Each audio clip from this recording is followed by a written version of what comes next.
दोस्तों, क्या आपने कभी रुककर ये सोचा है कि जब आप सुबह उठकर चाय बनाने के लिए गैस चूल्हे की नॉब घुमाते हैं तो वो नीली लौ आखिर कहाँ से आती है? पाइप में बहने वाली ये गैस आई कहाँ से? क्या किसी ने इसे किसी बड़े डिब्बे में भरकर भेजा या फिर इसके पीछे कोई और ही दुनिया है? आज के दौर में जब हर चीज आसान और स्मार्ट होती जा रही है, तब गैस सप्लाई का तरीका भी बदल रहा है। पहले हर घर के बाहर भारी भरकम एलपीजी सिलेंडर नजर आता था, लेकिन अब शहरों में पीएनजी यानी पाइप्ड नेचुरल गैस का जाल तेजी से फैल रहा है।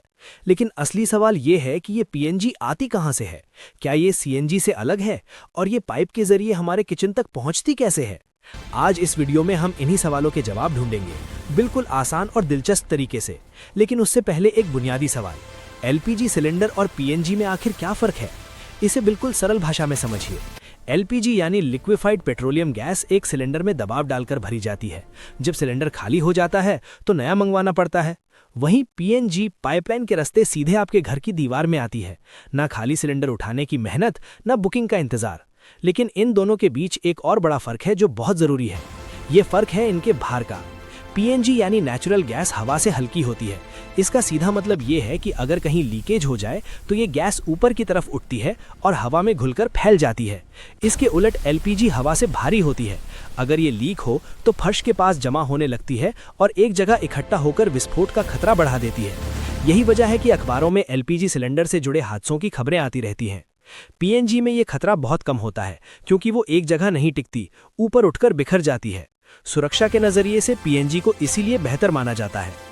अब दोस्तों, असली कहानी शुरू करते हैं। पीएनजी को समझने के लिए सबसे पहले उसकी जड़ को समझना होगा, यानी नेचुरल गैस को। क्योंकि पीएनजी कोई नई या अलग गैस नहीं है, ये वही नेचुरल गैस है जो पाइपलाइन के जरिए आपके घर तक पहुंचाई जाती है। तो नेचुरल गैस बनती कैसे है? दोस्तों, नेचुरल गैस एक जीवाश्म ईंधन है और इसकी कहानी करोड़ों साल पुरानी है। एक समय था जब इस धरती पर घने जंगल, विशाल समुद्री जीव और अनगिनत जलीय पौधे फले फूले थे। किसी प्राकृतिक उथल पुथल में, जैसे भूकंप, बाढ़ या ज्वालामुखी विस्फोट के कारण, ये सब जमीन के नीचे दब गए। ऊपर से मिट्टी और चट्टानों की परतें जमती रहीं और नीचे दबे हुए इन जीव जंतुओं और पेड़ पौधों पर दबाव और तापमान लगातार बढ़ता रहा। लाखों करोड़ों साल इस दबाव और गर्मी में बीतने के बाद ऑक्सीजन की गैर मौजूदगी में ये धीरे धीरे रासायनिक बदलाव से गुजरे और आखिरकार बने नेचुरल गैस, कच्चा तेल और कोयला। नेचुरल गैस में सबसे अधिक मात्रा मीथेन की होती है। ये गैस बेहद हल्की, काफी हद तक साफ और आसानी से जलने वाली होती है। इन्हीं गुणों की वजह से ये ईंधन के रूप में इतनी उपयोगी है। अब अगला सवाल ये है कि वैज्ञानिकों को कैसे पता चलता है कि जमीन के किस हिस्से के नीचे नेचुरल गैस का भंडार छिपा है। इसके लिए एक विशेष तकनीक काम आती है जिसे भूकंपीय सर्वेक्षण यानी सीस्मिक सर्वे कहते हैं। इस तकनीक में जमीन के अंदर कंपन तरंगे भेजी जाती हैं। जब ये तरंगे जमीन की अलग अलग परतों से टकराकर लौटती हैं तो उनके वापस आने के तरीके से विशेषज्ञ ये अंदाजा लगा लेते हैं कि नीचे गैस या तेल का भंडार है या नहीं। जब संकेत सकारात्मक मिलते हैं तो शुरू होता है ड्रिलिंग का काम। बड़ी और शक्तिशाली मशीनें जमीन में हजारों मीटर गहरा छेद करती हैं। ये काम बेहद मुश्किल होता है और कई बार तो समुद्र की गहराई में भी ड्रिलिंग करनी पड़ती है। जब गैस का भंडार मिल जाता है तो वहां पाइप लगाकर गैस को बाहर निकाला जाता है। लेकिन यहाँ एक बेहद जरूरी बात समझिए, जमीन से जो गैस निकलती है वो सीधे इस्तेमाल के काबिल नहीं होती। इसे कहते हैं कच्ची नेचुरल गैस और इसमें कई तरह की मिलावट होती है, जैसे पानी की नमी, कार्बन डाइऑक्साइड, हाइड्रोजन सल्फाइड और बारीक धूल के कण। अगर इसे बिना साफ किए इस्तेमाल किया जाए तो ये ना सिर्फ खतरनाक हो सकती है बल्कि पाइपलाइन और उपकरणों को भी नुकसान पहुंचा सकती है। इसलिए अगला जरूरी काम है गैस की सफाई यानी प्रोसेसिंग। इस कच्ची गैस को एक प्रोसेसिंग प्लांट में ले जाया जाता है। यहाँ कई चरणों में इसकी सफाई होती है।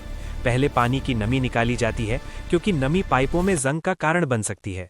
फिर कार्बन डाइऑक्साइड और हाइड्रोजन सल्फाइड जैसे जहरीले तत्व अलग किए जाते हैं।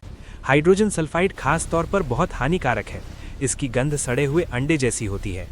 इसके बाद गैस को और परिष्कृत किया जाता है ताकि उसमें मुख्य रूप से शुद्ध मीथेन ही बचे।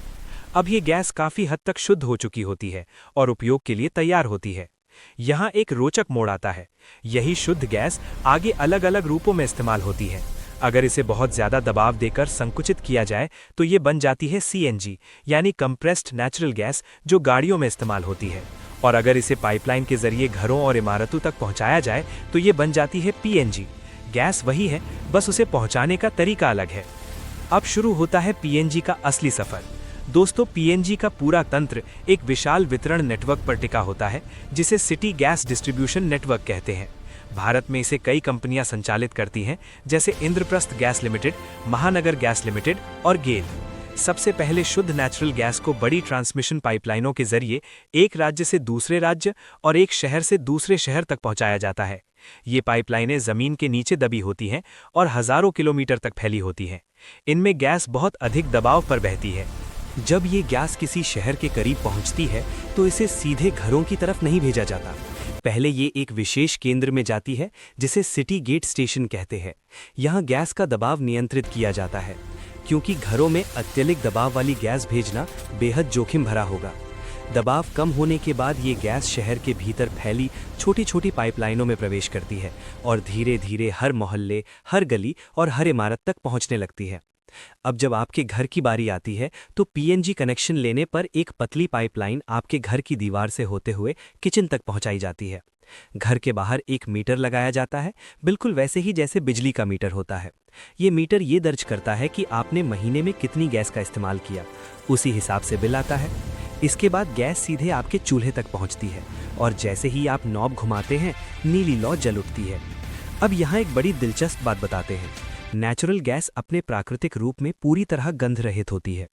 आप उसे सूंघकर महसूस ही नहीं कर सकते, लेकिन पीएनजी इस्तेमाल करते वक्त आपको एक हल्की तीखी बदबू जरूर आती है।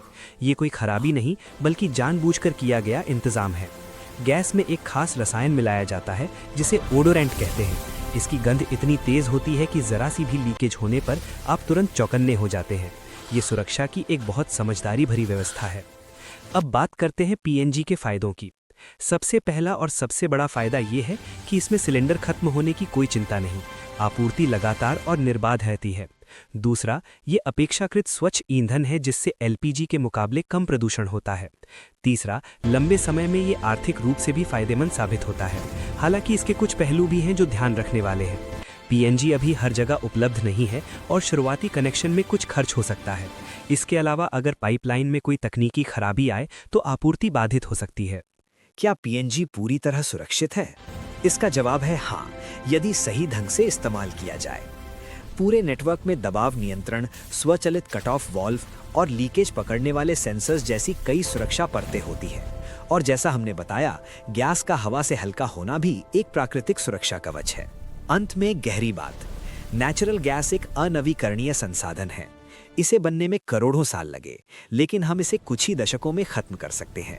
इसीलिए दुनिया अब सौर ऊर्जा, पवन ऊर्जा और हरित हाइड्रोजन जैसे विकल्पों की तरफ कदम बढ़ा रही है। तो दोस्तों, पूरी कहानी को एक सांस में कहें तो कुछ ऐसी है।